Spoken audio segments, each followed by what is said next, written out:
유상범 간사님 의사진행 하세요. 예. 죄증거 없으면 떳떳하게 나와라고 검찰이 얘기한다. 그러면서 검찰이 그렇게까지 얘기하면서 여기는 왜 안 나오냐 비판을 합니다.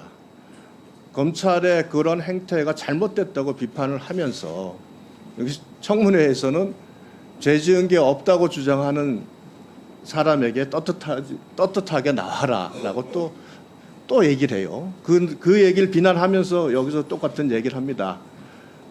이게 동어 반복하면서 각자 입장에서 주장을 하지만 정말 이미 모해 위증 사건에 대해서 이미 언론에 그것이 12월 6일 날 2017년 12월 6일 날 출석하지 않았다는 것이 객관적으로 확인이 되고 보도가 되었고 위증 대본으로 위증을 교사한 것이 없다는 당사자의 증언까지 진술까지 언론에 이미 다 보도가 됐습니다. 다 확인된 내용이고요. 나머지 부분에 대해서도 지금 객관적으로 범죄 사실이라고 볼 만한 내용이 하나도 없습니다.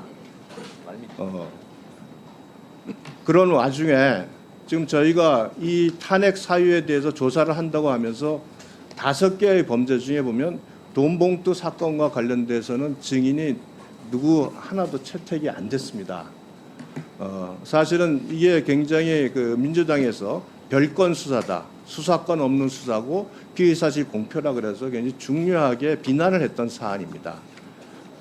지난번에 이와 관련된 증인 채택과 관련돼서 서로 간에 논란이 있어서 결국은 어느 증인도 채택이 안 됐는데 지금 이 별건 수사와 관련돼서는 이정근 증인의 경우에는 이 부분에 대해서는 저희가 다시 한번 증인 채택을 의결해서 증언을 요청하는 것이 어떤가 싶고요.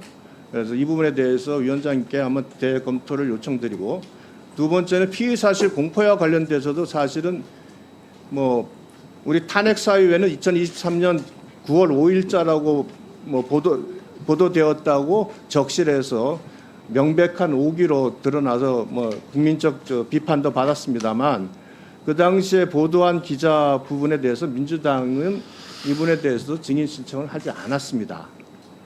그래서 이 부분에 대해서도 지금 이 부분에 대해서는 오늘 탄핵 사유 조사에서 아예 논의를 안 할 건지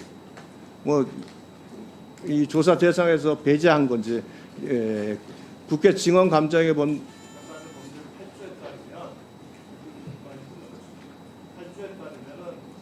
1분 더 드리세요.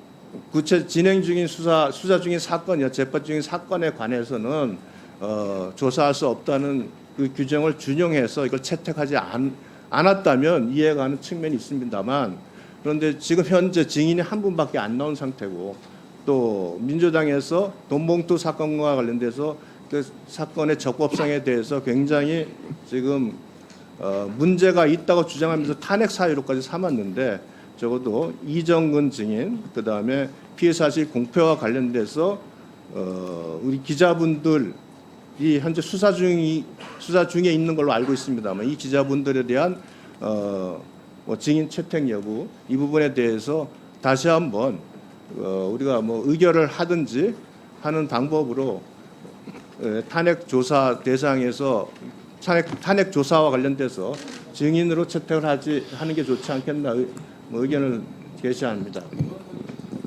네. 유상범 간사께서 지금 한번 의결된 사항에 대해서 자꾸 번복하자는 말씀을 하시는데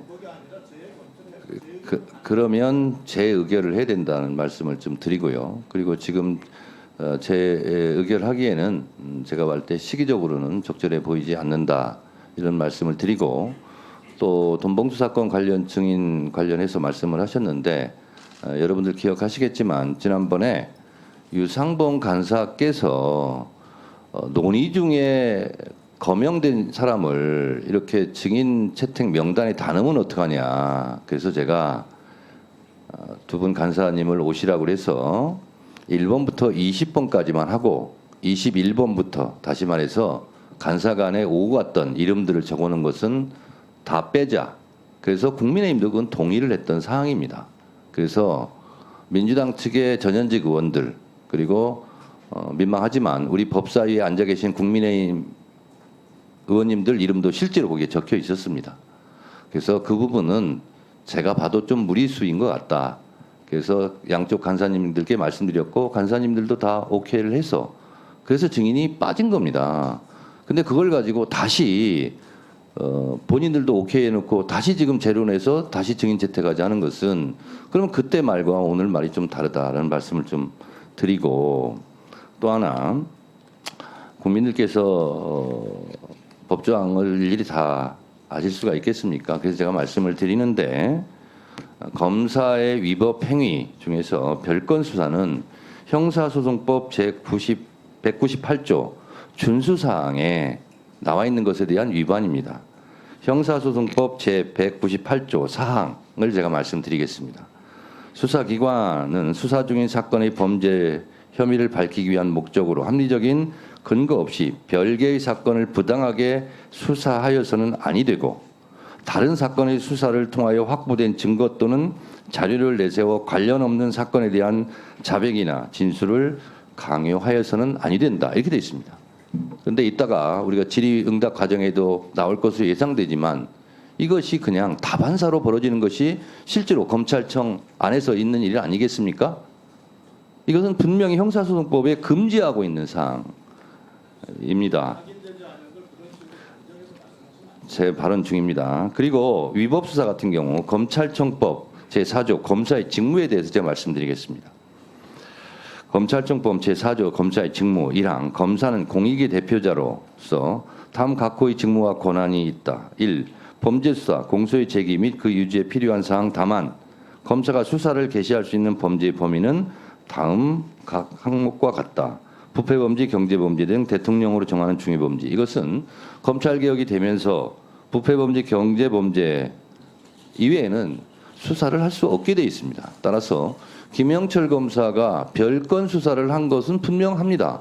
돈봉 사건. 수사 중에 인지한 거 아니겠습니까? 그래서 이런 부분은 위법 소지가 많이 있다라는 것이고 피의사실 공표도 형법 126조 피의사실 공표를 해서는 안 된다라는 조항이 있습니다. 한 가지 예를 제가 들어보겠습니다. 직접 현장에서 목격한 거기 때문에. 이재명 대표 첫 번째 검찰 수사 성남지청에서 수사할 때요. 모 신문에서 조사가 끝나자마자 1시간 정도 후에 보도가 되었습니다. 검사가 피의 사실을 밖으로 얘기해 주지 않고 어떻게 그걸 기사를 씁니까? 이런 일들이 비일비재합니다.